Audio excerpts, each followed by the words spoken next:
Good afternoon, ma'am. My name is Lovely Missy Meeting, and today I will be discussing all about the Philippine Professional Standard for Teacher, or PPST. What is Philippine Professional Standard for Teacher? The Philippine Professional Standard for Teacher, or the PPST, is a public statement of what teachers need to know, value, and be able to do in their practice. At the same time, the standards allow for teachers growing understanding applied with increasing sophistication across a broader and more complex range of teaching or learning situation. So the PPST is when you become a teacher, we have to strive to be considered as quality teachers. When we say quality teachers, they are the key. They are competitive teachers, meaning they know they know what to do in the classroom. They know what to teach to the students. How will they? How will be able to teach the students and know how to mingle with everyone around them. Why was the PPST developed? The PPST was developed after the major consultation with key stakeholders, particularly the senior officials of Department of Education. The wide consultation emphasized the rethinking of the National Competency-Based Teacher Standards, or NCBTS, because of the changes brought by various national and global frameworks such as the K-12 reform and Asian integration, as well as globalization and changing character of the 21st century learners. So they integrate this so that the learners will gain more knowledge, understanding, and experience. PPST was implemented in the Philippines on October 5, 2017, after DepEd Secretary Lenore Magtulis Briones issued DepEd Order No. 42 Series of 2017 on August 11, 2017, to provide guidance for the national adoption and implementation of the PPST. So the PPST has the four career stages, which are the beginning teachers, professional teachers, highly professional teachers, and distinguished teachers. It also comprises of 7 domains, 37 strands, and 37 indicators. Beginning teachers are those who have gained the qualification recognized for entry into the teaching profession, or who have taught for 1 to 3 years. So, the beginning teachers have a strong understanding of the subject, that they are trained in terms of content knowledge and pedagogy. They possess the requisite knowledge, skills, and values that supports the teaching learning process. They manage learning programs and have strategies to promote learning based on the learning needs of the students. They also seek guidance to their colleagues or their mentors. Profession teacher are those professionally independent in the application of skills vital to the teaching and learning process. They are reflective practitioners who continually consolidated the knowledge, skills, and practices of career stage 1 teachers. A profession teachers is a kind of teachers that manage the classes confidently or have a lot of experience.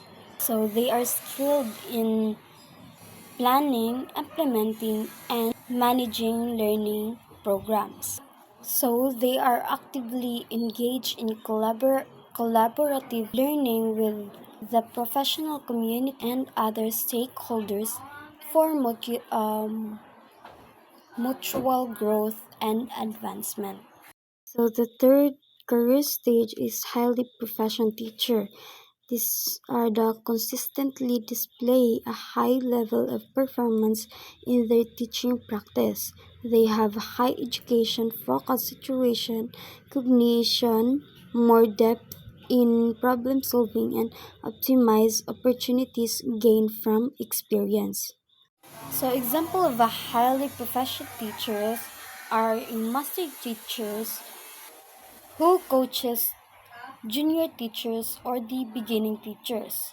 They also leads school-wide programs like reading remediation and innovates in teaching strategies.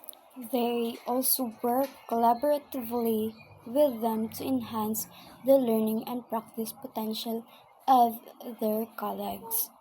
So they seek to develop their professional knowledge and practice by reflecting on their own needs and those of their colleagues and the students.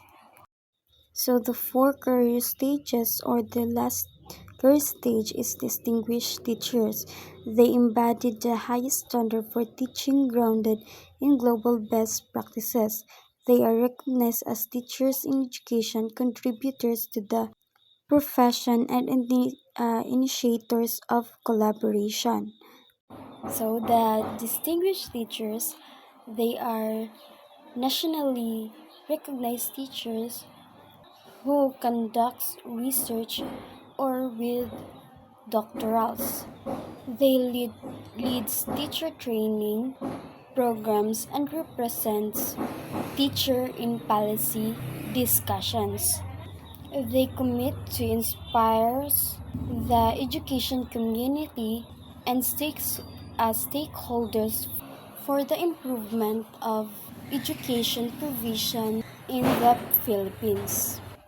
They seek professional advancement and relevance in pursuit of teaching quality and excellence. So the PPST has the seven domains that teachers and future teachers should be aware of or should be practiced so that you will be considered not only efficient teachers but quality teachers. So the first domains is content knowledge and pedagogy, followed by learning environment, diversity of learners, curriculum and planning, assessment and reporting, community linkage and professional engagement, and lastly is personal growth and professional development. So let's try to discuss all of these domains. The first domain is content knowledge and pedagogy. This domain encompasses teachers' ability to apply developmentally appropriate and meaningful pedagogy grounded in content knowledge and current research.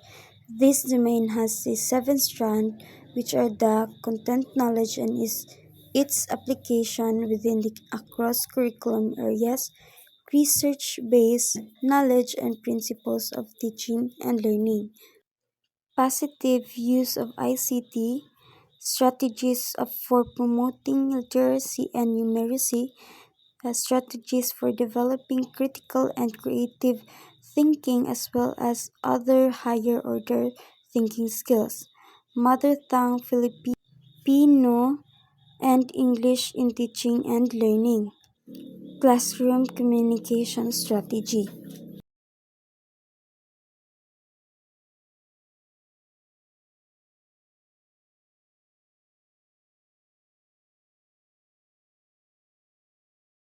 So as a future teachers, you should have a mastery to that specific subject so that you will know how to apply it or to deliver it to the students,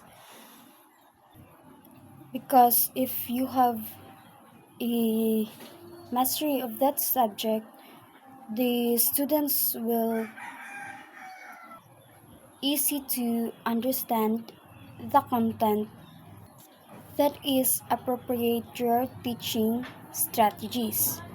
So, for example, a grade 6 science teacher effectively explains the water cycle using an experiment in to demonstrate evaporation and condensation. So you should know how to discuss it to the students or kay para ang mga students is makagain og knowledge sa imuhang gipa lectures or imong gihatag nga lectures. Kay diba if wala kay knowledge ana nga specific nga subject, then unsaon man nimo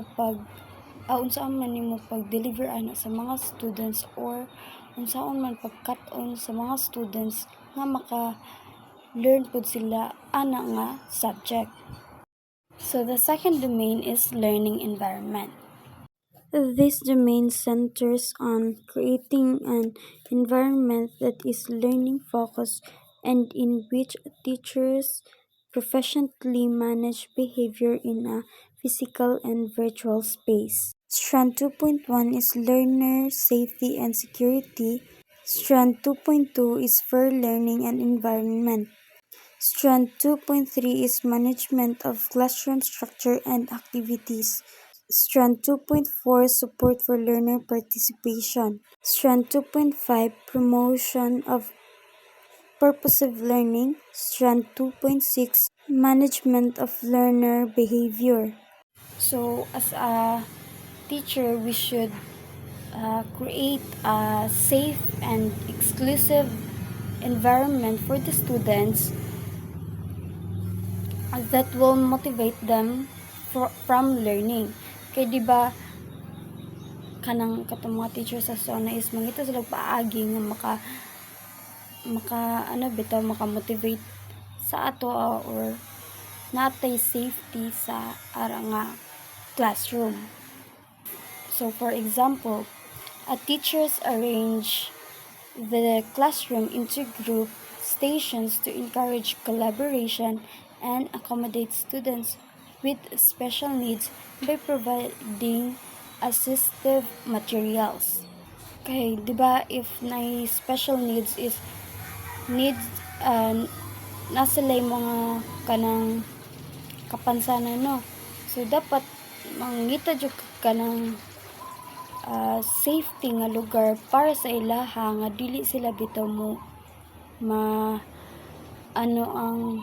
dili sila ma-aksidente or dili mo trigger ang ilahang aggressiveness. So the third domain is diversity learners. This domain underscores the importance of teachers' knowledge and understanding of as well as for learners' diverse characteristics and experience as inputs to the planning. Strand 3.1 learners' gender needs, strengths, interests, and experiences. Strand 3.2 learners' linguistic, cultural, socioeconomic, and religious backgrounds. Strand 3.3 learners with disabilities, giftedness, and talents. Strand 3.2 learners in difficult circumstances. Strand 3.5 is learners from indigenous groups. Diversity of learners is how you recognize or address the diverse characteristic of your learners. Then kay di ba kanang as a future teachers magpaila-ilam yuta sa atong mga learners kay para sad makahibaw ta og asa sila nagdako, unsa ilang mga culture dito, unsa iyang mga hobbies, kay para ang teachers pod is makahibaw pod siya sa imuhang kaugalingon. So for example, a teacher uses differentiated instructions to support both struggling readers and advanced learners in the same class. So kay di ba as a teachers mangita kag mga strategies nga both slow learners and advanced learners is makakat-on at the same time. So for low learners is hatagan naman sila o kanang mga specific na kanang specific na time nga pwede nimo sila pabasahon ara kung tayo ka ng within 5 to 5:30 pabasahon nimo katong mga slow learners together with the advanced learners or imong ang katong advanced learners is patudluan nimo og pabasa ang mga slow learners para sa maka na sila collaborate bitaw sa usag-usa. So the fourth domain is curriculum and planning. So this domain encompasses their ability to translate curriculum content into learning activities that are relevant to learners and based on the principles of effective teachings and learning.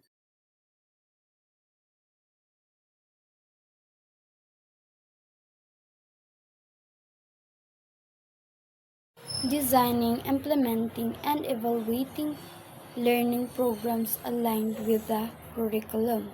Kay di ba dili man ta as a teachers dili man ta magpataka-taka og hatag og kanang mga policy sa learners nga wala gi implement sa school. So we should know how to manage the classroom environment that aligned sa learning competencies. So, for example, a teacher prepares a lesson plan that integrates the most essential learning competency and aligns activities with desired learning outcomes. So, if kana ang imuhang giplano nga makatunan sa students, is ara po ka mag-focus. Dili ka mulayo sa kanang imuhang giplanuhan nga ma-learn sa students. So, domain 5 is assessment and reporting. This domain concerns the use of assessment data in a variety of ways to inform and enhance the teaching and learning process programs.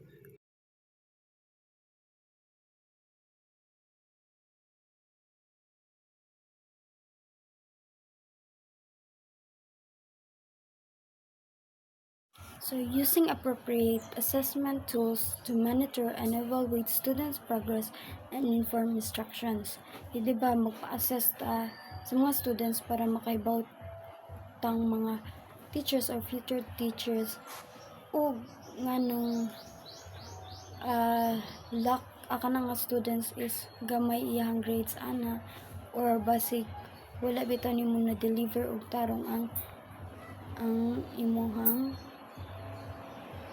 angay nga ipa-learn sa ilaha. So, for example, a teacher uses both quizzes and performance tasks to provide feedback through a student's progress report and parent-teacher conference. So, di ba, maghatag man tag feedback sa mga students, no? Para ma-aware po sila nganong gamay ilahang grado, o nganong gamay ilahang quiz, tas kanang para sa like kanang para sa senior high school na sila portfolio day. So para sa parents is ma-aware sa ilahang mga anak kung mga progress sa ilahang anak kung mga nagtarong ba siya eskwela o ba siya bugal-bugal or kanang dagko ba yung mga quizzes or kanimuan ba't ana is badlungon para sa matudluan sad sa parents ang ilahang anak nga magtarong og eskwela o dili magbugal-bugal. So domain 6 is community linkage and professional engagement. This domain expect teachers to identify and respond to opportunities that link teaching and learning in the classroom to the experience, interests, and aspirations of the wider school community and other key stakeholders.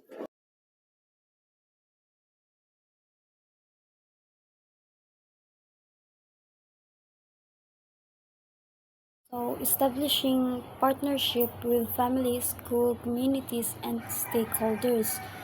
So, maong magpa-establish tag partnership kay para pud makatabang bitaw siya sa school nga mahatagan og tarong environment ang mga students. Like for example, sa sulod sa classroom, walay mga kanang electric fan.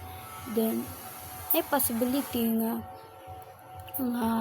makuya pa ng mga students.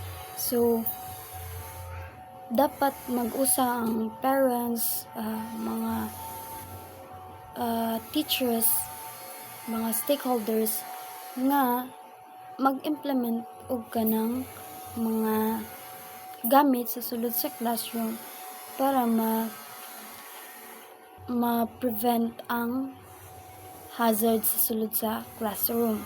So, example, a teacher organized a literacy program with the help of local government units and parents. So, kanang magpa-program o kanang like kanang mga seminar, diba, makatabang siya sa students nga maka-learn sa kanang specific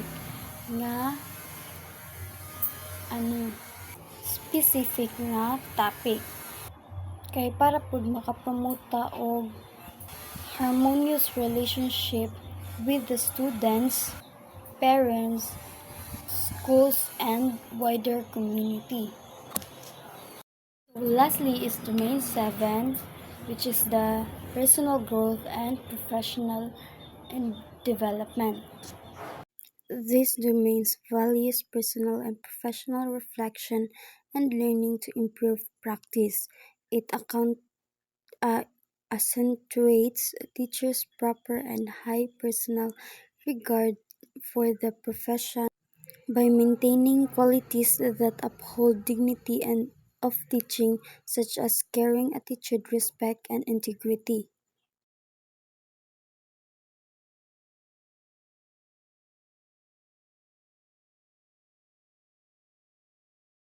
So, commitment to lifelong learning and continuous improvement of teaching practices.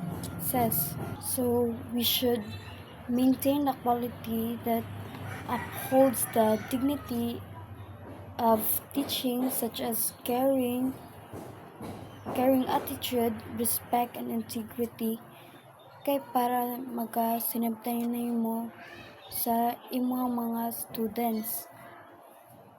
So, it is important sa teachers na maka-recognize siya sa responsibility sa personal growth sa bata o iyahang development sa lifelong learning. So, for example, a teacher attends webinars on blended learning and applies new strategies in the classroom. So, di ba kaya kanang kasagaran sa mga teachers is mo-apply sila ka ng mga seminars. Dito sa seminars as ang ilahang gitopikan is all about kanang mga implement nga mga strategies. So, katong na-learn sa teacher sa ilang seminars is pwede to niya i-apply sa iyahang classroom or sa iyahang mga students. Kay para sa nga ang students is malingaw bitaw sila o dili sa sila ayan kay tungod nagbalik-balik na ang strategy sa teachers nga wala na ilami di na sila manginaw nimo. So, dapat mag-implement ka og bag-o nga mga strategies kay para malingaw sad ang mga students or mga learners. So that's all from my report, Mom. Thank you for listening.